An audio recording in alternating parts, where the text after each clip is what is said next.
Et la vie est faite de ces erreurs, de se dire que, en tout cas, d'avoir compris, c'est dans la vidéo de la semaine, d'avoir compris qu'on ne se faisait pas comprendre ou qu'on n'arrivait pas à dire, et c'est pas très apache, c'est pas très important parce que le mieux plus, c'est de lancer un nouveau concept, une nouvelle donne, un nouvel essor, une fabrication de choses qu'on n'avait pas prévu au départ. Mais c'est un petit peu, c'est le couple, c'est la joie, c'est de se dire on n'avait pas prévu au départ que ça irait. Et après on essaye de mieux, enfin les compétences de communication. C'est la vidéo de la semaine. Jean-Marcel Estève en direct de l'atelier de Mika Chalot. Je gigote. C'est la vidéo numéro 112. Il m'arrive parfois, comme tout un chacun, de ne pas avoir forcément le courage de la vie. Mais ces moments-là, ces moments de soit trop chaud, trop froid, ou de pluie, ou de sombre ciel, je cherche autrement à faire autre chose et à trouver la force nécessaire à l'intérieur pour penser la suite. C'est un petit peu un processus de... T'as vu? Regarde, d'ailleurs, j'ai mon petit bonnet avec écrit Blanchard dessus. Je te montre, hein, j'ai pas menti. Écrit Blanchard, là, regarde. Voilà.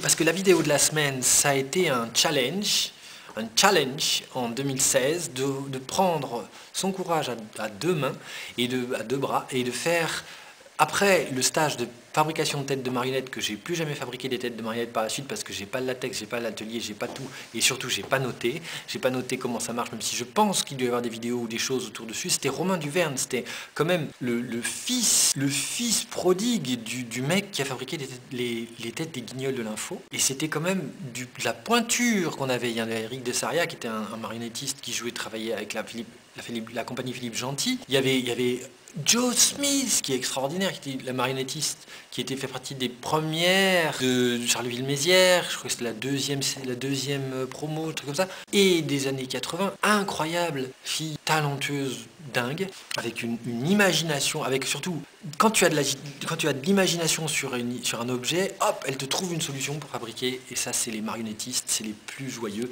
C'est pour ça d'ailleurs que c'est le but de ma vie, d'arriver, même si je sais que je passe par des méandres fous, d'arriver à faire des marionnettes à un moment, parce que c'est pour moi l'acteur total, c'est le marionnettiste, c'est celui qui est à la fois musclé et compétent.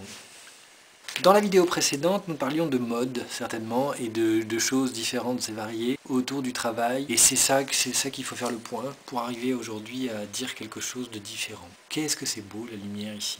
Les choses évoluent étant tangibles. Je n'ai plus peur du désordre de la tête ou alors de l'alentour. Je suis tout à fait heureux dans mon processus de fabrication. Même si ça met du temps. J'ai plaisir à voir que j'ai des choses qui avancent, qui projettent, qui seront des objets. Mais le plus difficile, ça a été de définir l'indéfini. C'est-à-dire d'arriver à quelque chose qui est de dire sans dire, surtout de définir.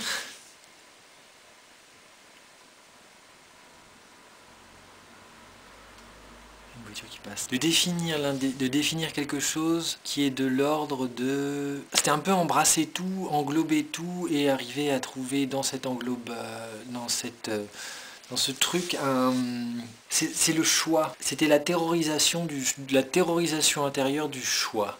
Et de se dire que comme le libre arbitre, comme on a du libre arbitre, si on a du libre arbitre, il faut se décupler, il faut trouver dans la recherche intérieure de tout ce qui est du cerveau pour arriver à se déplacer à travers son histoire et se dire ouais non, ouais merde, parce que c'est important à un moment contre la famille et contre aussi les personnes qui disent tu dois faire ça tout au long de ta vie, et des injonctions. Et c'est pour ça, dans l'originalité d'une entreprise, on a parfois besoin de se mettre en retrait. Je vous embrasse du fond du cœur et je vous dis, n'hésitez pas. Faites pas comme moi.